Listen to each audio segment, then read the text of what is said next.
Hey everybody, this is Lucas here, back at and give another reaction video, and today you guys, we're back with some more Some Call Me Johnny, this time with this review of Sonic Heroes. Now Sonic Heroes, in my opinion, is definitely one of, if not the most underrated Sonic game out there. Well, I can definitely see why some people don't really like this game because of how, because of because of like how slippery the controls are, and because of like how slippery the controls are, and like how you have to like play like every stage like the same stages over and over again with all the with the same characters and shit, and yeah, I can definitely see why they would give why they would give repetitive, but to me though, I truly think I like to me though, uh, despite some criticisms I have with this game, I still think it's one of the most underrated Sonic games out there. Like it's definitely like it's definitely like the most nostalgic one in my opinion, and yeah, and yeah, like despite um how I have a lot of experience with this game, I only remember beating the game once, and I was only like that was that was only like a couple of years. I think it was like 2 or 3 years ago when I first when I got my back when I like reinstalled my Wii, since I was like feeling very nostalgic for it, and shit like that. So yeah, anyway, enough of my rambling. Let's see what good old Johnny Boy has to say about this game. So, without further ado, let's go.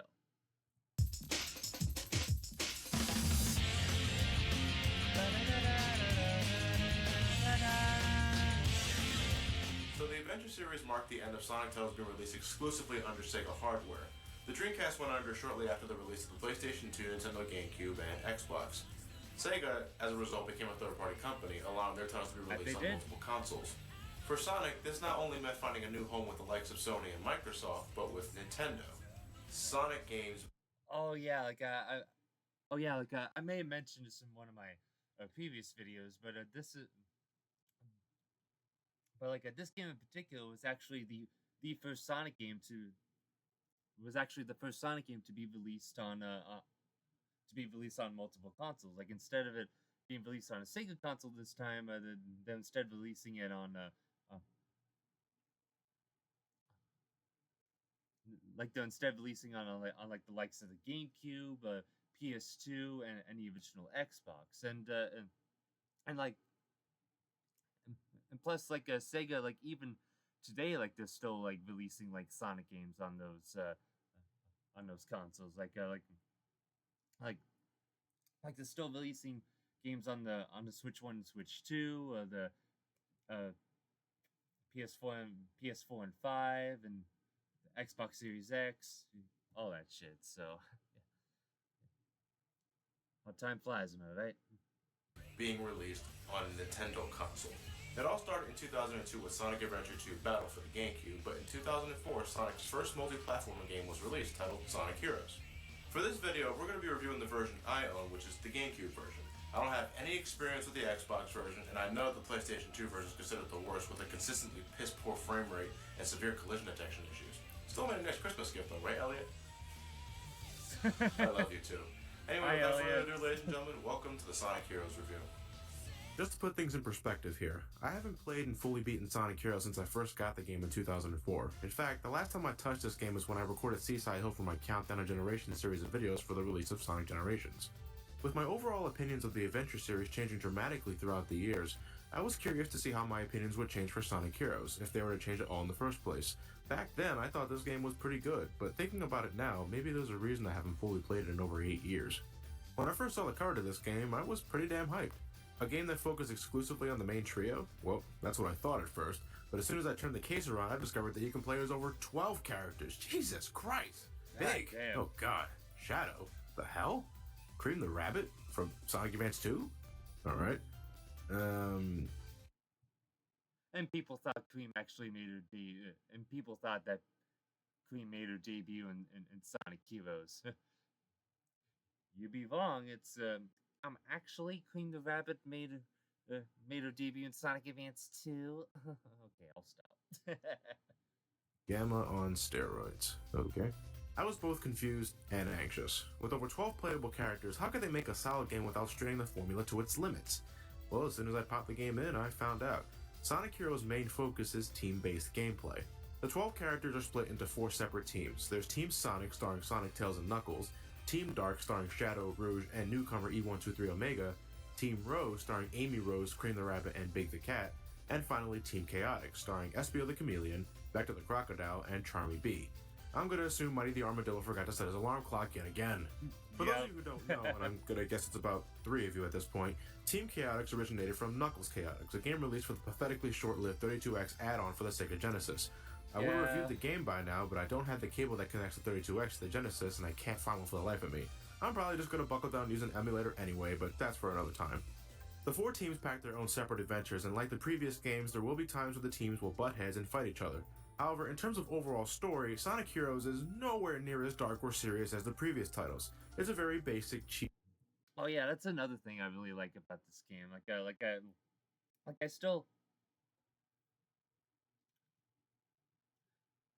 another thing I really like about this game. Like how this game, when it comes to like the overall plot, still remains lighthearted. While sprinkling in some a little bit of dark elements here and there, not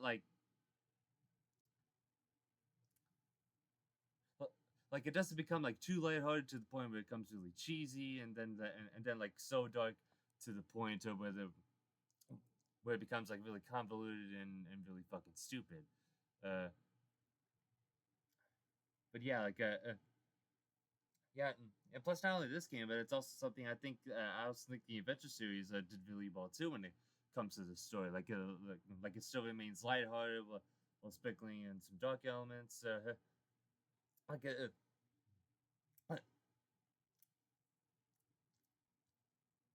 It doesn't become one-sided basically throughout all 3 of these games and until Shadow the Hedgehog in 06 came out, and it pretty much just, we'll save that for another video. Easy, lighthearted adventure that can be summed up as such. Team Sonic are on the trail of Dr. Eggman after receiving a threat from the Doctor himself. With no time to waste, the 3 head off and hunt the Doctor down. Team Rose is looking for Cream's missing buddy Chocola Chow and Big's friend Froggy. Yep, he lost the goddamn frog again. Luckily, there's no fishing involved this time around, thank God. Team Chaotix is on the hunt because they run a detective agency and need to pay the rent. That's it. The only team with any sort of immersive story is Team Dark. The adventure begins with Rouge sneaking into Eggman's hidden containment room, where she shockingly discovers Shadow the Hedgehog inside a capsule, who apparently survived his fall from outer space at the end of Adventure 2.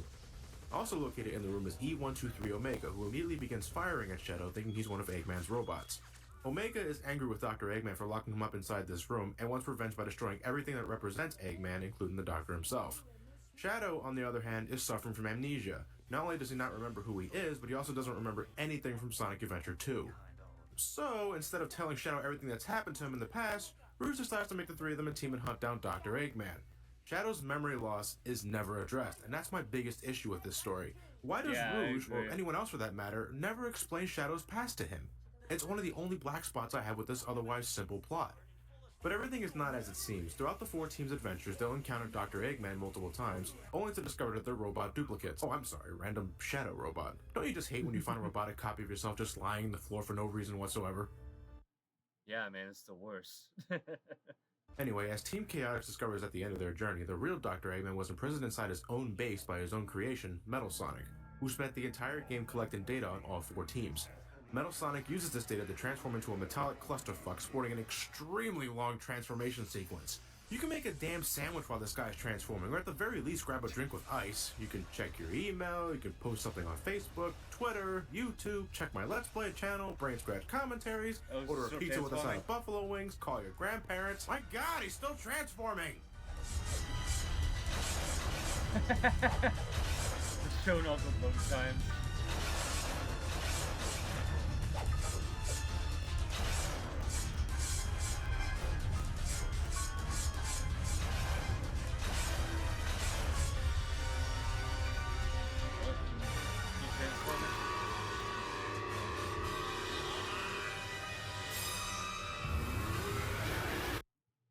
Damn, like the fact that the transformation sequence lasts as long as the load times in Sonic 06.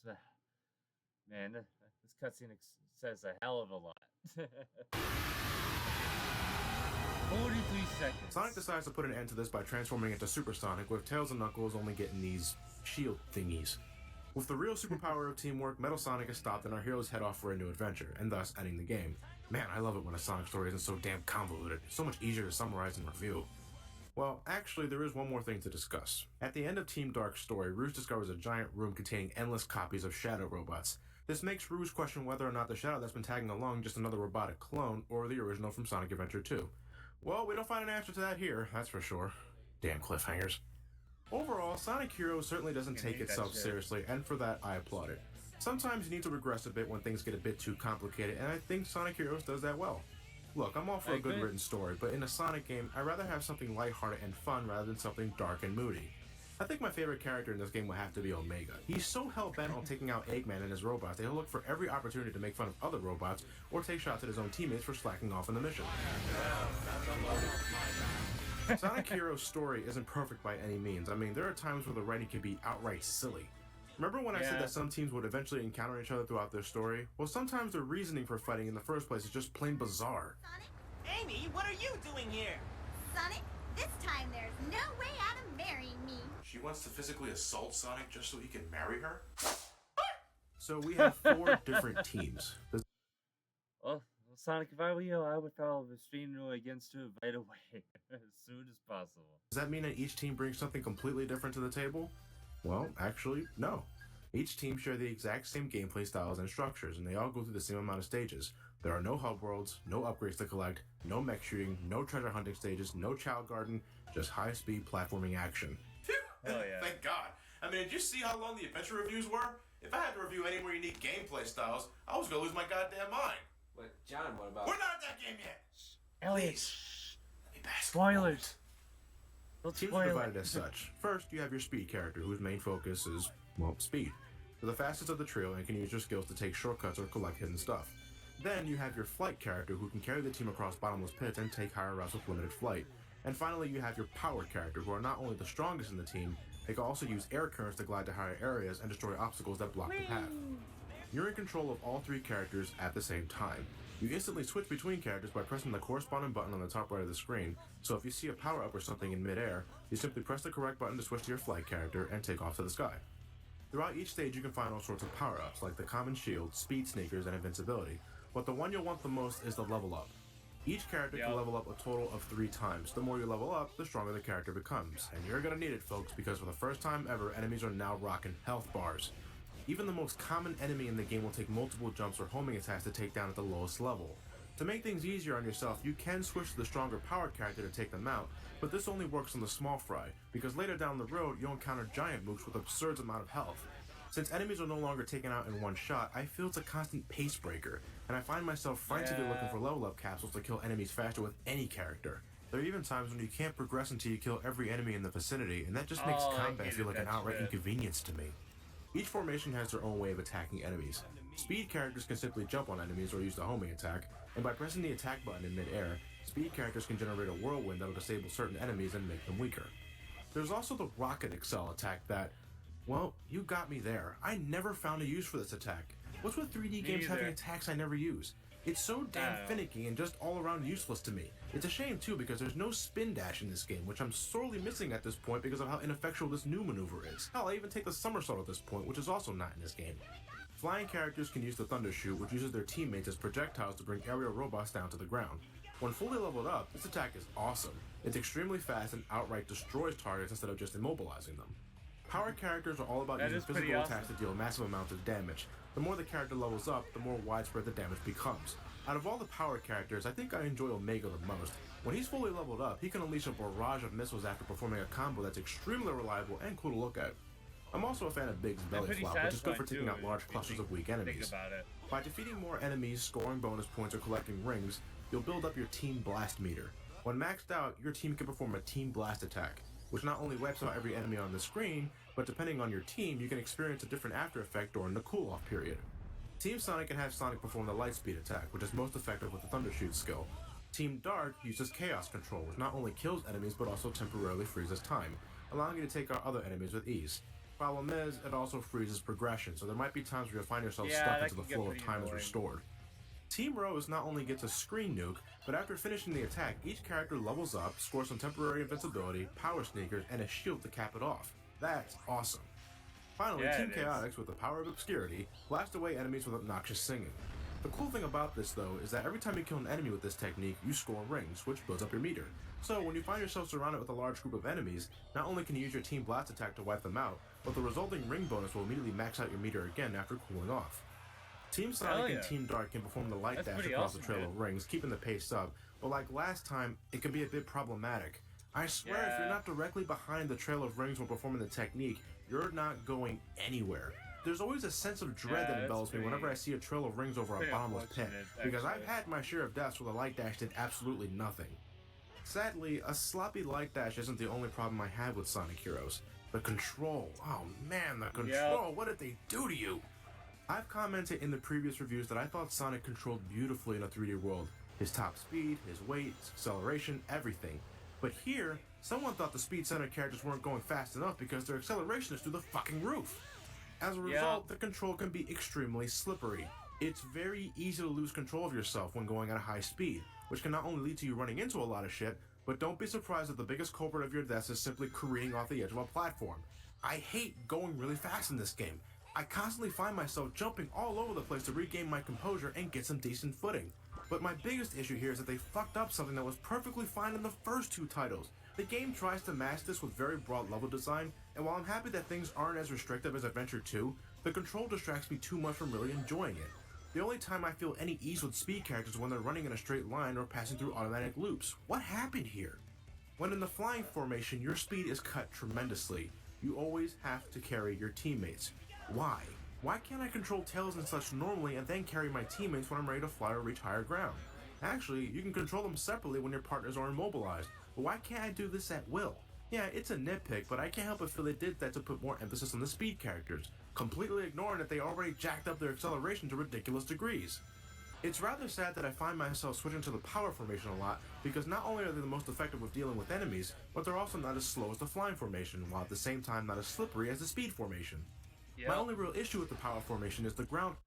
I did the exact same thing whenever I played through Heroes. I would constantly switch to the power formation, like not only to take out enemies faster, but to also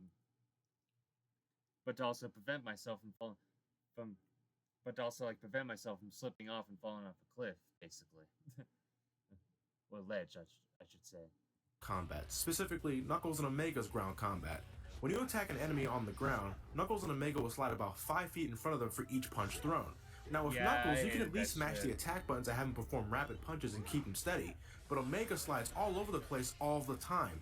I said earlier that I love performing the missile barrage when Omega's fully low. Yeah, shit like that is why I would normally jump first and is why I would normally jump first and then go for the attack. Leveled up. But in order to do that, I need to throw a few physical attacks before he initiates it, which means I have to do some uncontrollable sliding around some possible bottomless pits, and I hate every second of it. I also don't like that you can't switch formations in midair. I could have saved myself plenty of times if only I had the ability to save myself from certain death. I mean, you see your teammates defying physics all the goddamn time, so why can't I switch to someone who's not falling down a bottomless pit to save my life? No! Wait, what? I was conscious! You saw that! Yeah! I'm happy that Sonic Team wanted to shift. Yeah, I don't get why it counted as a death there. It's so weird. Their attention solely on classic high-speed action this time around. I really am. But because they messed up one of the most important aspects of a video game, the control, I think they completely shot themselves in the foot here. Sonic Heroes contains a total of 14 stages. Think of the stage structure like a classic Sonic game. There's 7 zones with 2 acts within each of them. The 4 teams will travel through all sorts of colorful locations, beginning with a vibrant and lush seaside hill, and ending with them raiding Eggman's numerous battle stations high up in the skies. I will say now that Sonic Heroes is a gorgeous looking game. In fact, between this game and both adventure titles, Sonic Heroes definitely has the better aesthetics. This is a game that definitely looks like a 2D Sonic game brought into the 3D world, and I can't get enough of it.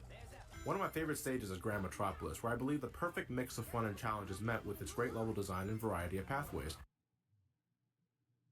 And plus even today I still think Sonic Heroes is still a great looking game, even today's standards. I also get a kick out of the Egg Fleet stage, where the amount of ways to get to the gold ring seem endless. This is level design I'm looking for in a Sonic game, and for the most part, I think Sonic Heroes does that remarkably well. I repeat, for the most part.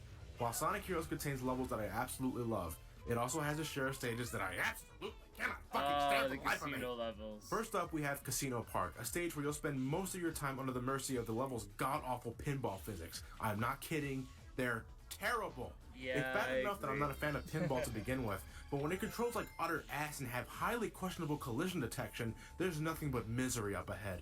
The camera angles are also awkward as fuck. I can't play pinball effectively like this. At least the pinball machines at Casinopolis back in Adventure 1 gave me a better view. Exactly. Secondly, we have Rail Canyon and Bullet Station, two stages that love rail grinding. In fact, that's what you're doing for about 75% of these levels, and my god is it aggravating. But it isn't the mere fact that you're grinding for most of the time, it's the shit they expect you to react to in a split second's notice. Sometimes you need to anticipate the rails falling off, and sometimes you need to switch rails before running into an oncoming hazard. Rail switching is a maneuver that I swear is glitched up the ass. You have to hold the control stick toward the rail you want to switch to and then press the jump button. But too many times have I found myself flinging to the far left or right, completely missing the rail. Then there are times like in the Chaotix run where they expect you to make extremely specific jumps to land on platforms or rails to get things moving. Trying to manually land and jump on rails is completely nerve-wracking to me, even when in the flying formation. And this game's later half is filled to the brim with shit like this. Lastly, a lot of these stages really overstay their welcome. I mean, really overstay. Let me break it down. Each team represents a different difficulty. Team Rose is considered to be the easy mode. Team Sonic is considered to be the normal mode. Team Dark is considered to be the hard mode. And Team Chaotix is just, well, more on that later. Difficulty in this game is determined by stage length and how many enemies are thrown at you. What may take Team Rose about 4 minutes to complete could take 8 minutes for Team Sonic or Team Dark to complete. Imagine this grid to be your common stage. Team Rose's goal ring will be located here, while Team Sonic's will be located here, and so on and so forth. Every team won't experience the exact same obstacles and challenges, but they're still pretty damn similar. Honestly, out of all the teams, I think Team Rose has the perfect length in stages. With Team Rose, every stage will take you about 3 to 5 minutes. That's all I need. With Team Sonic and Team Dark, however, every stage can be an absolute marathon, and by the second half of the game, I'm completely worn out. It also doesn't help when I start encountering frustrating issues near the very end of the stage. I hated playing through Mystic Mansion as Team Sonic, because this section right here always fucks me over. This section here is just pure bullshit. Like basically this section right here is entirely luck-based. Like, damn it, no! I have to replay the entire stage all over again. All 9 minutes of it. Team Chaotix stage length is very schizophrenic. Chaotix's stages are mission-based, with the team looking for something different within each level. Sometimes it's simple stuff, like locating a single missing Chow. Other times, however, they need to destroy or find a ridiculous amount of objects, and if you don't find them all at the end of the stage, you have to loop back to the beginning and find the object you missed. Because of that, Team Chaotix can be the absolute worst in terms of stage length, and it's something I can't stand doing. Now you're probably thinking, well, Johnny, if you don't like the level length of Team Sonic, Team Dark, or Team Chaotix, then just stick to Team Rose then. People, I wish I could, but there's one problem. There's a final story segment. Yeah, like in Adventure 1 and Adventure 2, there's a final story segment that unlocks when you complete the main adventure with all 4 teams and collect all the Chaos Emeralds with one of the teams. Actually, before we head into that, let's cover the Chaos Emeralds. Unlike the last 2 titles, the Chaos Emeralds aren't integrated into the plot. Sort of. In order to collect the Chaos Emerald, you need to find a special key located inside the second act of the zone and complete the rest of the stage without taking any damage. Then, by completing the special stage, you can nab the Chaos Emerald. Here we go. These special stages are horrible!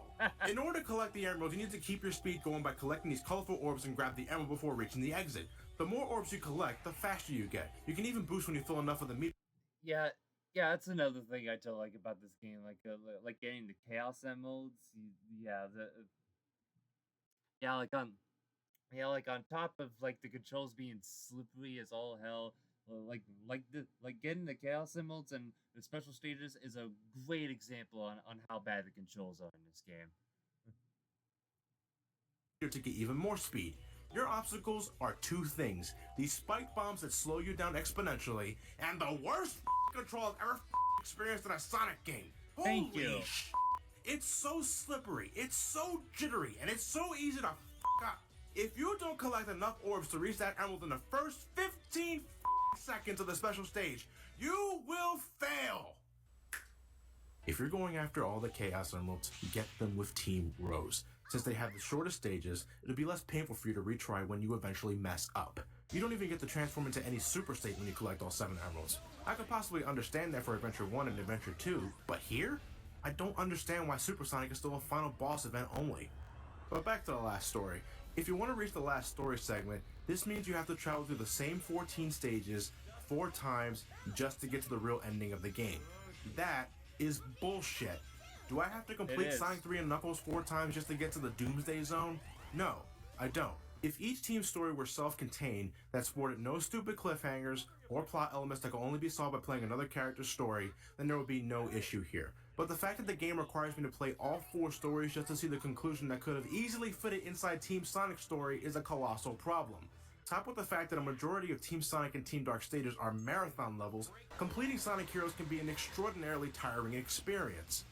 I mentioned in the previous reviews that I had no problem playing as multiple characters to get the full story, but back then, especially in Adventure 2, characters at least had their own unique stages that created a fresh new experience. Here, every team goes through the exact same levels and the exact same boss fights at the exact same time. Monotony. Thy name is Sonic Heroes. I'll say it again. I love how Sonic Heroes looks in terms of visual design and graphics. It screams Sega Genesis, and is how a Sonic game should look in the 3D world to me. The presentation values are also pretty sweet too. The sound mixing is nowhere near as bad as it was in Adventure 2, and the lip syncing is properly fitted with the English dialogue, though the dialogue itself can be a bit irritating. Want some more? Oh, I hate that! Oh god. Oh, the way you delivered that was so. Oh god. Line. This is the first Sonic game ever to have characters speak to each other during the course of the stage, and while it could lead to some fun little callbacks from past games, a lot of the times it's the characters pointing out the painfully fucking obvious. I'm falling! I also like the soundtrack, though to be honest, only a few tracks immediately pop into my head when on the topic of this game. I love the music in stages like Hand Castle, Grand Metropolis, and especially Bingo Highway, but overall, it's not something I listen to when I'm working on projects or other reviews. Like Adventure 2, there's also some multiplayer elements, but to me, it's nowhere near as immersive as Adventure 2 Battle. Personally, you can't even select all the multiplayer options without collecting enough emblems. Yeah, they're back too. In Adventure 2 Battle, everything was unlocked from the get-go. No need for collecting shit I wasn't interested in. Secondly, they're just not as fun. Me and my brother Elliot agreed that we had a much better time with Adventure 2 Battle's 2-player mode, and while this multiplayer has its own qualities, Adventure 2 Battle just had more to do from the start. Guys, get serious. Oh god.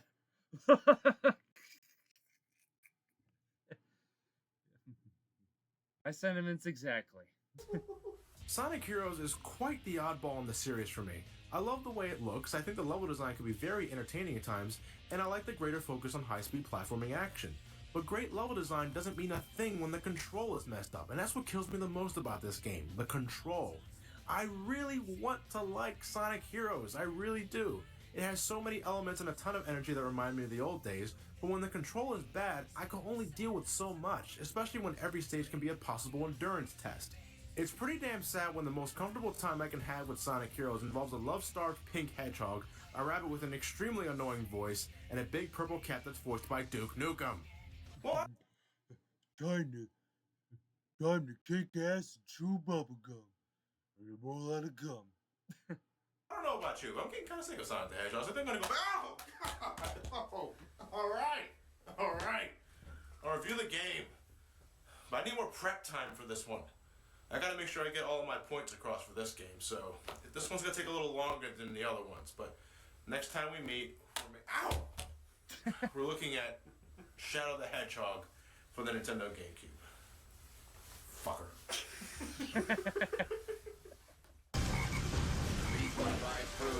How weak they must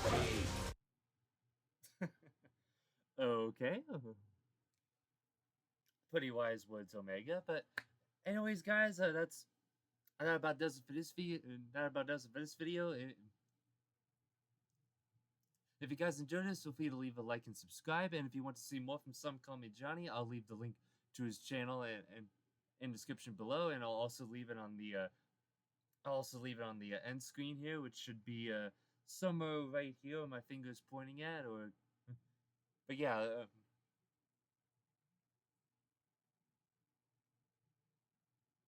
Yeah, with that being said, guys, I thank you again so much for watching, and I will see you guys in the next one. Peace.